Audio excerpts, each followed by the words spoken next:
Bia, o que hoje está na moda e o que está sendo mais procurado nos consultórios da parte de cirurgia plástica?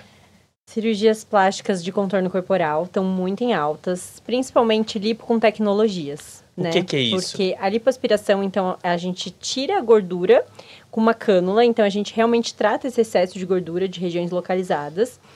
E antigamente a gente só conseguia tirar essa gordura e esperar aquela cicatrização para ver quanto que aquela pele ia retrair. Hoje em dia a gente tem várias tecnologias que a gente passa associado com a lipoaspiração que vão ajudar a retração da pele.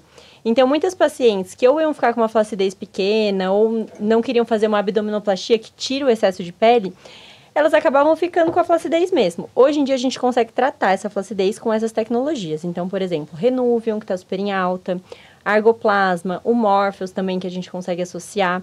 E isso, com a retração de pele, a gente tem um resultado mais legal, né? A gente consegue marcar mais a musculatura, dar um resultado bem legal. Mas explica uma coisa, a lipo é a mesma técnica ainda? A mesma técnica de lipoaspiração. Centro cirúrgico, tem que infiltrar, né, um anestésico com vasoconstritor, para não ter uma perda sanguínea importante, tira a gordura ali, e depois a gente passa essa tecnologia pensando na retração de pele. Mas depois é no mesmo intraoperatório? No mesmo ato cirúrgico. Mas tá. Primeiro a gente lipoaspira, tira a gordura e depois passa a tecnologia. E aí, mas isso é a lipo HD? Não. Não, a Lipo HD é uma técnica que faz uma marcação muscular mais específica, né? A gente tem vários graus de Lipo HD, a gente pode fazer uma Lipo HD com um resultado mais leve, moderado e mais marcado. E na Lipo HD a gente precisa usar essas tecnologias na maioria das vezes, porque daí a gente tem que tratar mesmo essa flacidez de pele. E hoje também a gente já tem um enxerto de gordura na musculatura, para fazer esse músculo ficar mais aparente. Então, por exemplo, a gente consegue fazer uma técnica guiada por ultrassom para ver os vasos, de enxertar gordura no músculo, para dar, por exemplo, os gominhos do abdômen. A pessoa quer ter ali um six-pack mais marcado. A gente consegue enxertar a gordura no reto abdominal e fazer esse músculo mais marcado. Que é uma das técnicas da Lipo HD, quando a gente quer uma definição mais importante, mais marcada ali. Mas uma definição mais leve a gente não precisa enxertar, por exemplo. Explica pro pessoal de casa qual que é a diferença de lipo e abdominoplastia, que às vezes é essa dúvida. Sim, dá pra fazer as duas? Faz uma, faz a outra? Chega muito na clínica pacientes que perguntam, meu caso é lipo ou abdominoplastia. Lipoaspiração é para tratar gordura localizada. Então, ela só vai tratar gordura. Se você tiver flacidez, sobra de pele, a gente precisa partir para uma abdominoplastia. Vai depender do grau da flacidez também. Se a flacidez for importante, realmente uma abdominoplastia para tratar essa pele que está sobrando. Se for uma flacidez leve, talvez moderada, a gente consegue até tratar com essas tecnologias. Sem precisar de fazer abdominoplastia. Exatamente. E a abdominoplastia, só abdominoplastia, sem a lipo, é muito difícil fazer. Na minha clínica, acho que são casos muito, muito selecionados. Pacientes que já são bem, bem magrinhas e só têm a sobra de pele. Porque, no geral, toda paciente vai ter uma gordurinha ali localizada em algum lugar que a gente vai conseguir melhorar fazendo a lipoaspiração associada à abdominoplastia. Implante capilar é vitalício? É para sempre? Não.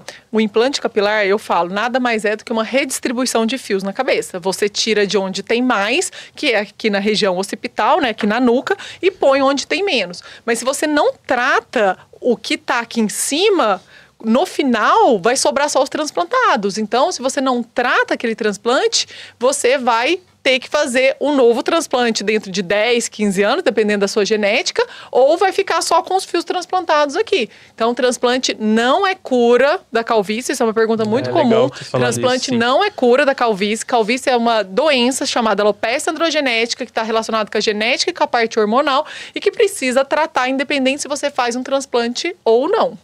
Inclusive, depois do transplante tem que continuar Depois fazendo. do transplante tem tanto com medicamentos orais, quanto também com os procedimentos minimamente invasivos, como mesoterapia e o microagulhamento capilar. Legal. E quais que são os efeitos colaterais desses remédios para calvície?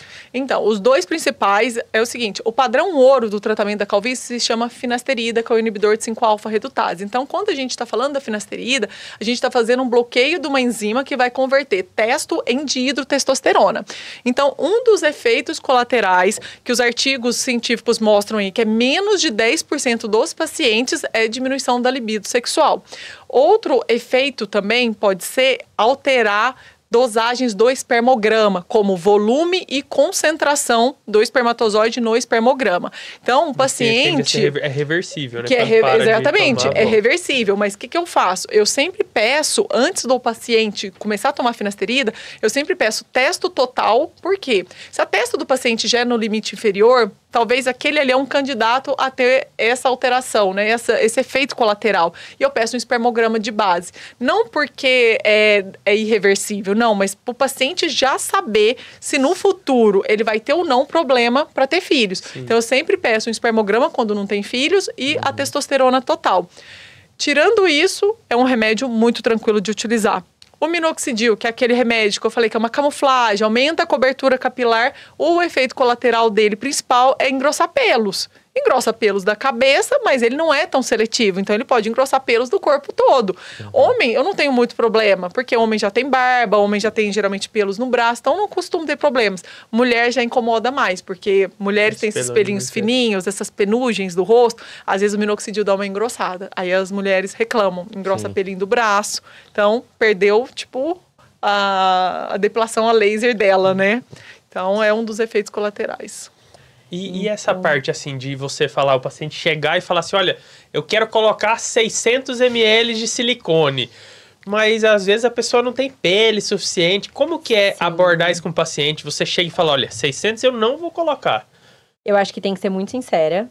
Eu falo, olha, isso daqui não vai caber no seu tórax. Então, a gente tem uma tabela, né, por exemplo, falando de prótese de mama.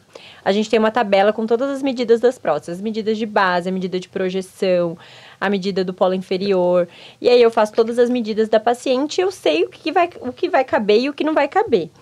Hoje em dia, é muito difícil chegar uma paciente pedindo algo assim, eu quero 600 ml. Ela já tem um conhecimento melhor, pesquisam antes de ir para consulta.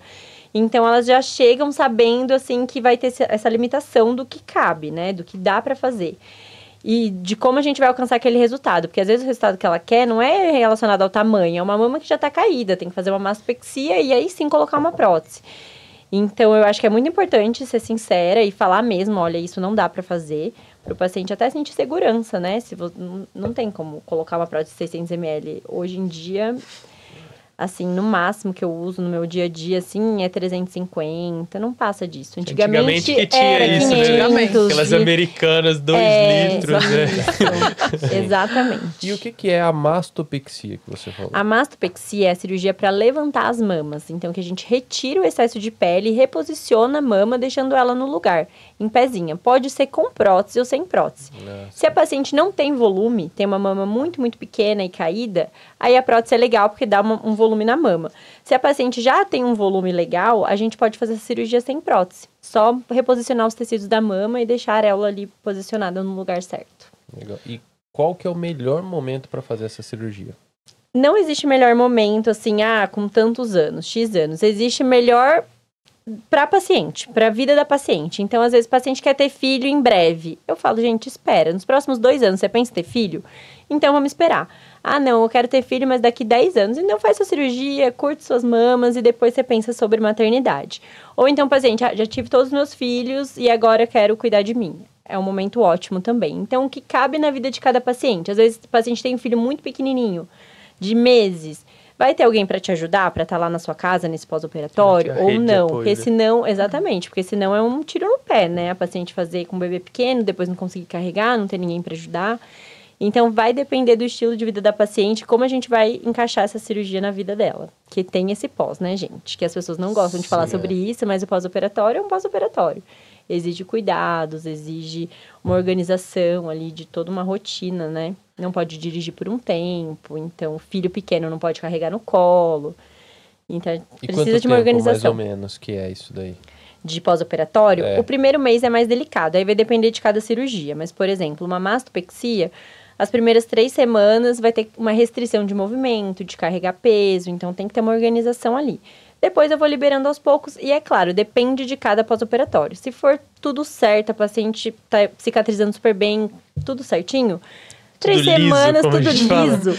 3 semanas a gente consegue ir liberando. Agora, abriu um pontinho ou teve uma infecçãozinha que pode acontecer, aí a gente tem que prolongar um pouquinho mais esses cuidados.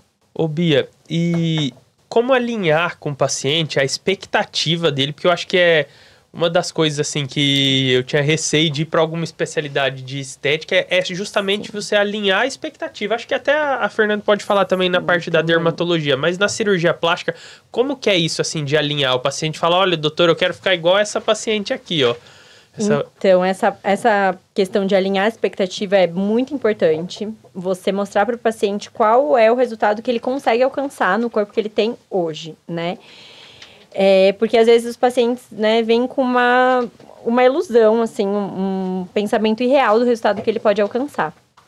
Então, é muito importante alinhar essa expectativa com o paciente e perceber que ele entendeu isso. Porque às vezes o paciente fala, então tá bom, mas não percebeu que não vai conseguir chegar no X resultado.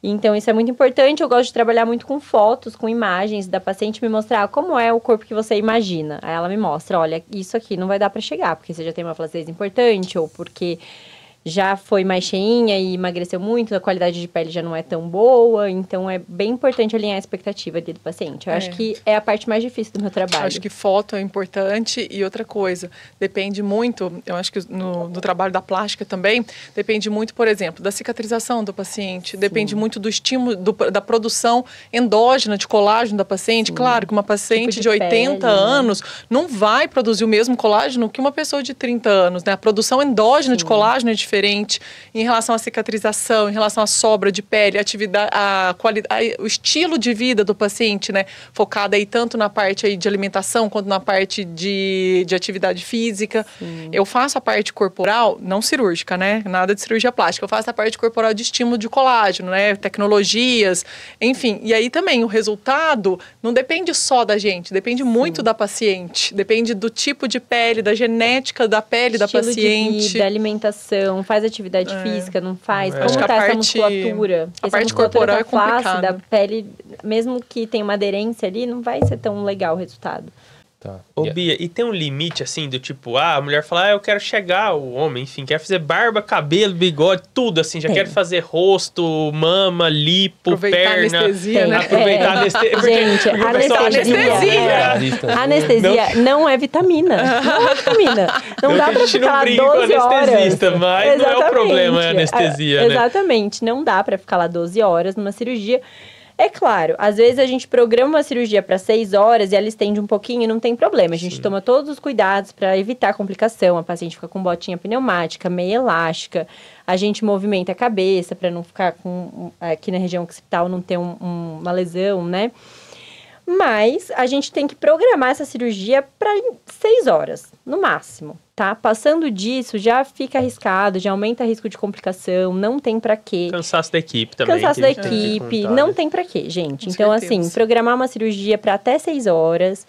E se quiser fazer tudo ao mesmo tempo e alguém topar, desconfie. Desconfie, porque é ruim pra você, entendeu? Não vale a pena. A anestesia não é vitamina. Exato. E o pessoal tá perguntando aqui também. Fazer plástica em pacientes pós-bariátricas são mais complexos ou o grau de risco é o mesmo? É mais complexo, né? Porque a gente tem que fazer um pré-operatório e aí que entra o diferencial da equipe que você escolhe. Porque tem que fazer um pré-operatório muito bem feito. Ver as vitaminas, ver a questão do ferro, a questão da anemia, se não tem nenhuma desabsorção. Vai ter, né, por conta da bariátrica, mas se não tem nenhum prejuízo por conta disso, né? Porque senão a cicatrização fica alterada mesmo. E as sobras de pele geralmente são mais importantes, então as cicatrizes vão ser maiores, né? Então precisa fazer um pré-operatório muito bem programado, precisa alinhar a expectativa muito bem alinhada, né? Das cicatrizes, como a pessoa lida com cicatrizes. Eu brinco que vai trocar a flacidez por uma cicatriz grande, em caso de abdominoplastia com muita sobra de pele, ou então uma mama muito caída. Você vai trocar uma mama muito caída por uma cicatriz grande. E na maioria dos casos, as pacientes conseguem entender isso e levam bem, mas a paciente pós-bariátrica precisa de um pré-operatório mais cuidadoso. Sim.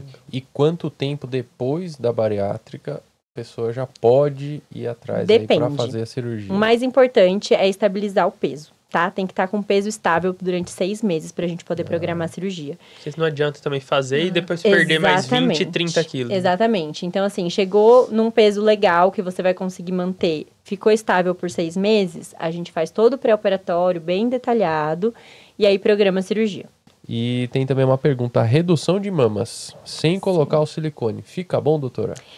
Fica ótimo. E assim, gente, o silicone é volume. Então, a gente usa a prótese de silicone para aumentar o volume da mama. Uma paciente que tem uma mama muito grande, quer diminuir essa mama, não faz sentido a gente colocar uma prótese. Porque ela quer diminuir, a gente vai colocar uma prótese que aumenta. Então, não faz sentido. No mesmo tempo cirúrgico, eu, Ana Beatriz, não gosto de fazer. Às vezes a paciente fala, não, mas eu quero muito colocar a prótese porque eu quero ter um colo bem marcado, que uma mama, montagem da mama com tecido mamário, muitas vezes quando é muito gorduroso, não vai ficar um colo marcado por muito tempo, vai acabar cedendo. O que eu gosto de fazer? No primeiro tempo, a gente diminui essa mama um pouco mais do que a paciente diminuiria se ela não fosse colocar prótese no futuro. Deixa uma mama bem pequenininha. E aí, dali 6 meses, 1 ano, a gente programa de colocar a prótese mais pelo formato da mama. Mas, no mesmo tempo, na mesma cirurgia, não faz sentido nenhum. Porque a paciente está querendo diminuir a mama e eu vou colocar uma prótese. E aí, se eu diminuo muito essa mama e ainda coloco uma prótese, vai ficar alterada a vascularização e a gente pode aumentar a chance de ter complicação. Então, o ideal não é fazer no mesmo tempo. Não é que seja proibido, tem cirurgiões que fazem, mas eu prezo sempre pela segurança do paciente. Então, eu prefiro fazer em 2 tempos. E minhas pacientes aceitam super bem. Tá. E tem uma pergunta aqui. Tem uma seguidora que tá falando, tenho medo de colocar silicone porque eu ando muito de avião. E Não falaram tem que problema isso dá problema. Não dá problema nenhum, gente. Andar de avião e prótese não tem absolutamente problema nenhum. É mito. É mito. O que não dá é pra você operar e pegar o avião uma semana Amanhã. depois. Exatamente. Então tem que fazer o pós-operatório. E se tiver que, por exemplo, pacientes de outros países, né? Já operei pacientes de outros países. Tem que ficar um tempo aqui no pós-operatório. E quando for pegar o voo, aí tem que usar anticoagulante. Pra evitar ter uma trombose, coisa assim. Mas nada relacionado à prótese, tá? De cuidado pós-operatório mesmo. Eu queria estar andando muito de avião. Eu também, meu sonho. Seria bom. Com inveja agora. Eu também. Doutora Ana, silicone tem validade? Então, essa é uma pergunta também que chega muito lá na clínica das minhas pacientes e no Instagram também. Hoje em dia, as próteses são vitalícias. Então, as próteses duram para sempre. Mas, gente, a cirurgia não dura para sempre. Por quê? Se foi uma cirurgia só de prótese de silicone, inclusão de prótese, a paciente não tinha mama, não tinha flacidez, colocou prótese. É uma paciente, muitas vezes jovem, que vai passar por coisas ainda na vida. Talvez uma gestação, talvez um ganho de peso, a qualidade de pele vai mudando conforme vai envelhecendo, vai perdendo colágeno, então pode evoluir com uma flacidez. Então, a cirurgia em si não vai durar para sempre. Em algum momento, você vai ter que, talvez, trocar essa prótese, talvez fazer uma mastopexia, né, levantar essa mama, mas as próteses são vitalícias. Então, se a paciente não teve muita alteração corporal, ou não teve uma perda do colágeno tão importante, não tem essa flacidez de mama, ela pode ficar com essa prótese por bastante tempo. Outra coisa que acontece também é que o nosso corpo forma uma cápsula ao redor da prótese. E essa cápsula, às vezes, ela pode ficar doente. Ela pode ir apertando a prótese e ficando cada vez mais espessa. E aí pode gerar dor, até alguma deformidade da mama. Hoje em dia, com as tecnologias novas que a gente tem, por exemplo, eu faço a inclusão de prótese com funil. Então, a prótese sai da caixa, estéreo, entra num funil, não passa na mão de ninguém, na luva de ninguém, e vai para dentro do tórax da paciente. Essas técnicas que evitam não é mais infecção, a prótese pronta, assim? A Não. prótese é pronta, mas ela sai da caixinha da prótese, eu coloco dentro de um funil, aí esse funil tem uma abertura na ponta, eu coloco dentro da loja, aperto esse funil e a prótese vai para dentro da loja. Então, a gente fala que é uma técnica no touch, que ninguém toca na prótese. Então, evita ter infecção, por exemplo, que faz com que essa cápsula adoeça mais rápido. Então, se a paciente não tem doença de cápsula e não tem alteração da mama, ela pode ficar com essa cirurgia, com essa prótese, quanto tempo durar. Se tiver alteração da cápsula ou se tiver uma flacidez da mama, uma mudança corporal da mama mesmo, aí a gente precisa pensar em reabordar essa paciente, né, reoperar ela em algum momento da vida. Mas antigamente falavam em 10 anos. Hoje em dia não existe mais isso. Sua prótese pode durar 20, 30, 40 anos e talvez você até queira trocar por outros motivos. Você tá mais velha, exatamente. Mas não tem prazo de validade das próteses. Legal. E aí, quando vai fazer uma mastopexia, por exemplo, e a pessoa já tem uma prótese. Sim. Aí, geralmente, troca-se essa prótese ou ela pode ficar ali? Depende do tempo que ela tá com essa prótese. Se ela tá com essa prótese aí 2 anos, mais ou menos, a gente consegue só fazer a mastopexia e não trocar essa prótese. Se é mais de 2 anos, aí a gente já pensa em trocar a prótese. É claro que a gente pede um exame antes, a ressonância, para ver como que tá essa cápsula, porque às vezes faz menos de 2 anos, ela precisa na mastopexia, mas já tem cápsula ao redor da prótese, uma cápsula mais fibrosa, aí já vale a pena trocar de uma vez, já vai fazer cirurgia, né? Então vai depender, mas no geral, se for antes de 2 anos, a gente consegue só fazer a masto sem trocar a prótese. Depois Bia, depois do contorno corporal, o que você costuma mais observar assim nos pacientes? O que muda mais quando faz o contorno? Fisicamente ou emocionalmente? Os dois. Bom, fisicamente o contorno muda muito, né? Assim, para as mulheres, por exemplo, cintura, o bumbum muda totalmente. Quando faz mamoplastia associada também, o contorno muda, assim, por completo. Só que a paciente, assim, a autoestima da paciente, o modo de se comportar da paciente, isso é o que muda de uma maneira muito expressiva. E é muito legal ver essa paciente quando ela entrou no pré-operatório, mais insegura, às vezes quietinha, e no pós, assim, um mulherão, segura de si. Essa é a minha parte preferida. Eu adoro. E você, Fernanda? Com certeza, é a melhora da autoestima da paciente, né? A paciente que entra cheia de ruga, às vezes só um botox, uma toxina botulínica já muda a autoestima da paciente. Já muda. Uma skincare que ela passou em casa, que ela nunca tinha feito, um creme que ela passou, um creme correto, né? Claro, específico para o tipo de pele. Ela já volta no retorno com uma qualidade de pele mais bonita, com viço melhor e a autoestima completamente diferente. Legal.